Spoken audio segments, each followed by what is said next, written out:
What's up, everyone? Welcome back to IT Reviews, your home for the latest in tech news. I'm Ethan, and to my right, It's Roger. You know what it is. you know what it is. Yeah. So, one of the things known about the Redmi Note series is that it is basically the phone everyone asks for when they want something reliable without selling a kidney. That's true. Today, we're going to be talking about the Redmi Note 15 5G. Now, Xiaomi is making a big deal about something they call the Titan durability this year. And they're claiming that this thing can survive up to 2.5 meter drop, a 2.5 meter drop, Yeah. and keep ticking. Let me tell you, Jerry rig everything. I'm sure. We're going to be watching to see you Yeah. try this out. Yeah, definitely. But I've actually seen some videos on social media of people like dropping the phone. Oh, okay. So, I mean, It survived, They're really selling this thing. Okay, cool. Okay. Cool. So, is this the tech inside actually Titan level, or is it just some old Note in a tougher suit? Let's break it down. So, we're going to start off with the design. Yeah, sure. So at first glance, this phone actually looks familiar, right? So it has the center camera module. So it's sort of similar to the Find X9 Pro, but towards the center. Yeah. And then it's actually thinner than last year's phone. So it's 7.4 millimeters. Last year's was about 8 millimeters. So that's 0.6 millimeters slimmer. But it does feel a bit denser. That's what people are saying online. So the Titan marketing you were talking about apparently isn't just hot air, right? So they've reinforced the mid-frame and they've actually built in a multi-layer shock absorber. So that's what enables it to drop from 2.5 meters. Without. Yeah. Oh, okay. And walk away from such a fall. So yeah, that's actually impressive. So the marketing seems to actually not just be marketing, but the words actually, or rather the performance of the phone actually matches or lives up to the Yeah, expectation. so the shock absorption is definitely something that's actually helping it be more durable. Definitely. 2.5 meters is not a short distance. Yeah. It's really not, because most of the times you're dropping your phone from like a chair or, yeah, or even when your you're table. standing, like, and Yeah. that's less than 2.5. Yeah, that's like 0.5. Yeah. Yeah. So, all right. Yeah, that's impressive. What's the rating on this phone? Yeah, so it's IP66 rated. So it means high pressure water jets won't kill the phone. So that's pretty cool. But the real star here, what would we be talking about display if not the glass that comes with it? And it comes with the Gorilla Glass Victus 2, which is pretty durable. This screen is actually on flagship level phones. It's reserved for flagship level phones for sure. And yeah, seeing it on Redmi is actually not only impressive. Redmi mid-ranger. Yeah, on a mid-range, it's not only impressive, but it's a win for those of us who are clumsy with our phones. So, yeah. One last thing about the design is colors. I know people are normally interested in like what colors do these phones come in. So there's glacier blue, mist purple, and black. Let's talk about the display of this phone. Yeah. Now, 3,200 nits is overkill, no? Yeah, it's pretty bright because the iPhone is actually 3,000 nits. And people are not struggling with the iPhone. Exactly. So what are you doing with 3,200 nits? Oh, and on a 6.77 inch display. AMOLED. This phone comes with a 6.77 inch AMOLED panel. Yeah. 120 hertz. Yeah. Standard now. 3,000 nits peak brightness. Yeah. We've talked about. You're not going to squint when you're outside in the sun. Yeah. Now, the interesting thing, however, is that they have included, I'm going to put this in the technical term, and then we're going to talk about the nerd language. Yeah. So, technical term, 3,840 hertz of PWM dimming, which is basically nerd talk of just saying your eyes, you won't struggle with your eyes at night. Yeah. This tech helps your kind of like works well with your eyes at night, so you don't feel like it's like the phone is too bright. Yeah. So that's what you're gonna have with the display when it comes to this. I think phone. that's impressive. So you don't feel like your eyes are straining. Yeah. Yeah. Yep. That's something. I mean, for a phone that has 3,200 nits of peak brightness with PWM dimming. Yeah. It's like two opposite sides of the scale, and it has like really achieved it all. Yeah. So that's a good thing. Yep. Yep. I like the way Roger always says, yep. Yep. But there's one last thing you didn't mention. Yeah. What's that? Wet Touch 2.0. What's that? Oh my gosh. I mean, I talk about this because, and I don't even know if I should be saying this, but I have actually experienced this with my Pixel. So whenever like maybe I'm washing my hands and then some water sprinkles onto the phone and then I touch it, you can kind of feel the double touch. The like you're trying to press here and then something else is pressing. Oh, so it somewhere senses else. the water droplet on the screen. Yes. It's not so strong, Yeah. But so No, it does I have impact this, their user experience. yeah, though. I have this thing. I'm a person who likes to push things. Like that guys were like, your phone, it's waterproof or water resistant. And I'm like, I'm not putting my phone through that. I'm the type of person who so I've actually gone with my phone into the shower. Oh, just to test it out. Yeah, just to use it. Dude. And it works. It's actually water resistant and waterproof. So, but the thing I did notice was the ghost touches. Okay. With the Wet Touch 2.0, you don't have that experience. So it helps you have no more ghost touches when the screen has a few droplets on it. Okay. Yeah. So that's actually very good tech on a mid-ranger. Yeah. Yeah. Okay. Yeah, I think so. I'd be curious to see if the flagships also pick this up in the Redmi line as well. Or do they already have it? Possibly. We'll check and share here. Next up, we have performance. So this particular phone will come with the Snapdragon 6 Gen 3, which is a 4 nanometer chip. And as you mentioned, this one definitely has more transistors in it. And this particular phone, or Xiaomi says that this phone is actually 20% faster than the previous model, which is impressive. You can play Call of Duty with medium settings without the phone actually breaking a sweat. And it's because they've combined the ice cooling, or what are they calling it? The ice loop cooling system. It's a cooling system Yeah. that helps the phone perform better. Exactly. Because now you're not having it overheating. Overheating, by the way, guys, slows down your phone. Exactly. Just in case it So they don't have like the flagship sort of chip, which is like the Snapdragon 8 Gen 5. Yeah. Is it the other way around? 8 Elite Gen 5. 8 Elite Gen 5. This is the 6 Gen 3. And the cooling system gives it fantastic performance. So this is actually pretty innovative from Xiaomi here. Yeah, that they really want to give you a good experience on a low budget. Because you're not getting like the fastest chip, but you are getting the ice loop cooling system, which helps the phone perform even better. Exactly. Even when you're actually pushing it hard while gaming. Yeah. Yeah.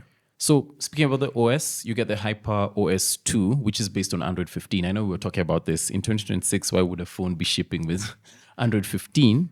But that's not a real cause for concern, because one of the things to keep in mind is these particular mid-rangers, which have been impressive. Yeah. I know we were reviewing the Infinix the other day, and imagine for mid-ranger, you're getting 4 major updates. So that's 4 years of updates. That was unheard of years past. Yeah. So in as much as you're starting on 15, I'm sure you can buy the phone, immediately update to 16, and then keep the updates going for the 4 major updates.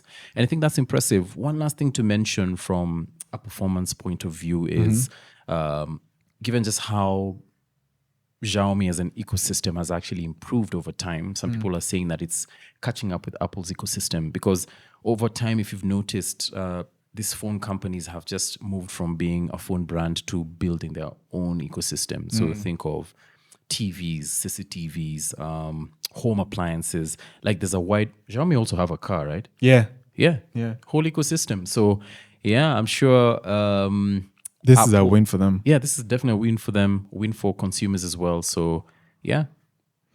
Let's move on to camera. Yeah. Now, with this phone, you can't expect a lot. It's a mid-ranger, but what you're getting from this phone at its price is really good. This is a 108 megapixel camera on the main wide camera, and then you're gonna get an 8 megapixel ultra wide. Yeah.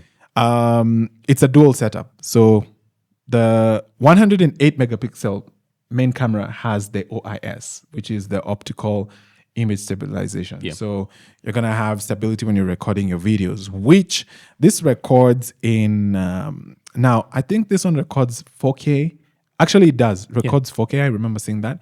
But 30 I'm not sure FPS. about the FPS. I think it could be locked up at maybe 30. Yeah, I think most mid ranges are 30 FPS, but if it's not, we'll add it here. Yeah. Yeah. So another thing you're gonna be able to do, which I'm not really a huge fan of, but I mean, it's a phone. What do I expect from it? You know, is you're gonna be able to get a 3 times sensor zoom. Okay, so that which is apparently surprisingly clean. So that's a good thing. I'm not a huge fan of digital zoom. That's what I was trying to say. But I mean, if it's clean, I'm all about it. Actually, by the way, whenever I'm shooting videos or like taking a photo, I avoid going past a certain zoom. Yeah. Yeah, Because it starts introducing noise. yeah, and you can always grainy. see that the image is like lacking. It's not true image. Okay. So for people who are using this phone for social media shots, you won't miss one. It's gonna do well. Now, what they've introduced in the Redmi, I was about to say Infinix because we just did the episode about it, but what they've introduced on this phone is the AI editing tools. Yeah, so you're gonna be able to remove objects, people in post. Yeah. So this has always been there, but to see it on a mid-ranger is always a good thing. Yeah, it's always impressive. welcomed. Yeah. So you're getting a good experience from a mid-ranger. Exactly. Next up, we have the battery. Yes. Cool. So I'll talk about that. So battery life has actually always been Redmi's superpower. And this year they've bumped it up just a bit to 5,520 milliamps. But man, this is so annoying for a Samsung user. So the Samsung Ultra is in the 5,500 range as well. And this is a mid-ranger in the 5,500 range. So you can see why I keep telling you that at this point in time, I wouldn't. You're still gonna wait. Yeah, I'll wait. I wouldn't upgrade to like an S26 just yet until they figure out the battery tech and give us more power from this. I know maybe silicon carbon is not the direction they'll choose to go, but Samsung, please do something about battery, man. Battery capacity. Give us and a battery bigger life. battery. Yeah. Yeah. Anyway, end of rant. So this is actually a silicon carbon battery. I know we've talked about it in the previous episode with the Infinix that had the self-healing as well. Yeah. So this particular silicon carbon battery will give you a day and a half of charge. And this is on heavy use as well. So that's impressive. And from 45 watts of charge, you can basically charge your battery from 0 to 50% in 25 minutes. So it's not the fastest, but it's decent. Yeah, definitely. I want to say that I think tech companies are now giving people what they're really asking for. Exactly. You don't want to keep charging your phone every other, even midday. Yeah. I want to be able to push my phone and only need to charge it maybe at night when I'm going to sleep or when I'm done with the phone. So a day and a half. That's impressive. That's on one really charge. good. Yeah. Yeah. Dude, Yeah. I love it. Samsung, give us a bigger battery, please. Anyway, last thing about the battery is this phone also supports 18 watts reverse charging. So this is impressive on a mid-ranger. And also, given that maybe you might have your earbuds that are out of charge, just use your reverse wireless charging and you'll be able to. You can also charge someone else's phone. Yeah, that too. 18 watts is not a lot, like it's not fast, but you can give them 5%. It's something. Yeah. Yeah, definitely. All right, time for the verdict. Now, is this a phone you'd buy or not buy? The Redmi Note 15 5G is currently sitting at around 42,000 Kenyan shillings, which is about $320. The 15 base 4G going for about 25K, the 15 Pro going for about 45,000, and then the 15 Pro Plus at about 65,000. So, is this a phone you would consider? The pros, it's incredible. It's incredibly durable. Yeah. The screen is flagship level, Right. and the software support is finally where it needs to be. 4 major updates. Four major updates. Yeah. That means 4 years you have this phone and it's still okay. Yeah. The cons, 45-watt charging feels a bit slow in 2026. Yeah. A bit slow. But it's a mid-ranger though, so keep that in mind. Yeah. Yeah. So you're going to have 45 watts in charging, and then it's it's, yes, we have the Titan durability, but it does have a plastic frame. Yeah. It is reinforced, but it's still a plastic frame. Plastic. Yeah. Good thing is that Titan durability. Yeah. So, which makes it still, so the feel will, it Yeah. will definitely feel Mid-range. Mid-range. Because of the plastic. Yeah. So if you want a phone that can survive a drop, stay bright in the sun, and last you 4 years of updates, this is the one. It's one of the safest bet in tech right now. So that's it. That's a wrap for now. And that's IT reviews for today. Yeah. The Redmi Note 15 5G. Yeah. If you found this helpful, do us a favor and share this with a friend who is still rocking a cracked screen. Yeah. Or just needs a new phone and doesn't want to break the bank. Okay. Techno guys. He said it. I didn't. That's it for today. Thank you guys for catching up with us. Make sure to tap the subscribe button. Make sure to share this. Let us know what you feel about this phone. Would you take up this phone? Yeah. And just like, this is the phone that you can, I feel like, how our mothers used to, when they're pissed at us and you're far from them, they take their sleepers. I know what you. This feels like that phone, like you can just, It's like a weapon because it's not gonna break. yeah. And still survive. So, Yeah. ladies and gentlemen, let us know in the comment section. I've been your boy, Ethan. It's your boy Roger. That's it. We out.